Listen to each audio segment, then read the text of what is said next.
ಅರ್ಧಂಬರ್ಧ ಸೇಫರ್.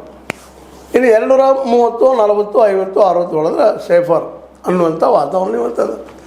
ಇಲ್ಲಿ ಯಾರು ಮೊದಲು ಬ್ಯಾಟಿಂಗ್ ಆಡ್ತಾರೆ, ಯಾರು ಮೊದಲು ಫೀಲ್ಡಿಂಗ್ ಮಾಡ್ಕೊಳ್ತಾರೆ, ಬಾಲಿಂಗ್ ಮಾಡ್ತಾರೆ, ಟಾಸ್ ಮೇಲೆ ನಿಂತಂಥದ್ದು ಅದು ದೈವ ಹೆಚ್ಚು ಅನ್ಬೋದು. ಅದಕ್ಕೆ ದೈವ ಅಂದರೆ ಯಾವುದೋ ಒಂದು ನಾವು ಮಾಡ್ಕೊಂಡಂಥ ಒಂದು ಕಾಲ್ಪನಿಕವಾದಂಥ ಒಂದು ವಸ್ತು ವಿಷಯ ಆಗ್ಬೋದು. ಅದು ಇವತ್ತು ಯಾರಿಗೆ ಒಲಿತದ್ದು ಗೊತ್ತಿಲ್ಲ.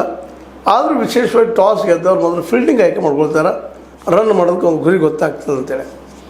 ಆದರೆ ಕೆಲವೊಮ್ಮೆ ಬ್ಯಾಟಿಂಗ್ ಮೊದಲು ಮಾಡುವಂಥವ್ರು ಇದ್ದಾರೆ, ದೊಡ್ಡ ಸ್ಕೋರ್ ಮಾಡಿಕೊಟ್ಟು ಬಂದರೆ ಅವ್ರಿಗೆ ಆಡೋದು ತ್ರಾಸ ಆಗ್ತದೆ. ರಾತ್ರಿ ಕೈಯಿಂದ ಬಾಲ್ಗಳು ಜಾರ್ತಾ ಇರ್ತಾವೆ, ಬಾಲಿಂಗ್ ಕಷ್ಟ ಆಗ್ತದೆ.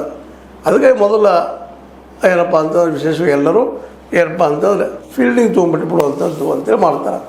ಆದರೂ ಕೆಲವೊಮ್ಮೆ ಬ್ಯಾಟಿಂಗ್ ತೊಗೊಳ್ಳೋಂಥವ್ರು ಇರ್ತಾರೆ. ಯಾಕಂದ್ರೆ ಮೊದಲು ಫೀಲ್ಡಿಂಗ್ ತೊಗೊಂಡ್ರೆ ಕೈ ಜಾರ್ತಾ ಇರೋದಿಲ್ಲ, ಬಾಲಿಂಗ ಸ್ಟಿಫ್ ಆಗಿ ಕರೆಕ್ಟಾಗಿ ಸ್ಪಿನ್ ಆಗಲಿ, ಫಾಸ್ಟ್ ಆಗಲಿ, ಯಾರ್ಕರ್ದು ಸ್ವಿಂಗ್ ಲೆಫ್ಟ್ ರೈಟ್ ಯಾವ್ದು ಬೇಕಾದಾಗಲಿ ಆಗುವಂಥ ಸಾಧ್ಯತೆಗಳೆಲ್ಲ ಇರ್ತಾವೆ. ಆದರೆ ರಾತ್ರಿಗೆ ಮಾತ್ರ ಕೈ ಜಾರೋದ್ರಿಂದಾಗಿ ಫೀಲ್ಡರ್ಗಳಿಗೆ ಒಂದು ಸ್ವಲ್ಪ ತೊಂದರೆ ಆಗ್ತದೆ. ಮತ್ತು ಕ್ಯಾಚ್ ಹಿಡಿಯೋದು ಸರಿಯಾಗಿ ಲೈಟ್ ಬೆಳಗ್ಲಿರೋದ್ರಿಂದಾಗಿ ತಪ್ಪು ಜಜ್ಮೆಂಟ್ಗಳು ಆಗೋ ಸಾಧ್ಯತೆಗಳು ಇರ್ತವೆ. ಅದೇನೇ ಇರಲಿ, ಅದು ಇನ್ನೊಂದು ಇರ್ತದೆ.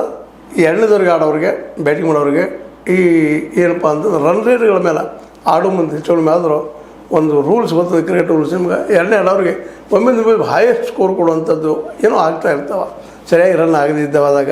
ಹೀಗಾಗಿ ಅಲ್ಲೂ ತೊಂದರೆ ಇದ್ದಾವೆ, ಎರಡೂ ಕಡೆ ಇದ್ದಾವೆ, ಇಲ್ಲಂತಲ್ಲ.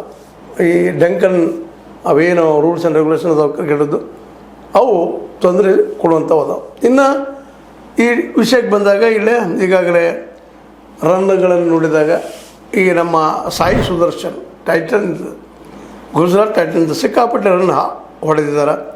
ಎಷ್ಟಪ್ಪ 638 ರನ್ 14 ಮ್ಯಾಚ್ ಆಡಿ. ಇನ್ನು ಎರಡನೇದಾಗಿ ಶುಭ್ಮನ್ ಗಿಲ್ ಹೆಸರದ 616 ರನ್ ಹೊಡೆದಾರೆ ಅವರು. ಇವರು ಜಬರ್ದಸ್ತ್ ಇವರಿಬ್ಬರು ಪರ್ಫಾರ್ಮೆನ್ಸ್ ಅದ. ಇನ್ನು RCBಯಿಂದ ಹೆಚ್ಚು ರನ್ ಹೊಡೆದವರು ಯಾರಪ್ಪ ಅಂದ್ರೆ ವಿರಾಟ್ ಕೊಹ್ಲಿ 557 ಹೊಡೆದಿದ್ದಾರೆ 14 ಮ್ಯಾಚ್ದಾಗ. ದೇವದತ್ ಪಡಿಕ್ಕಲ್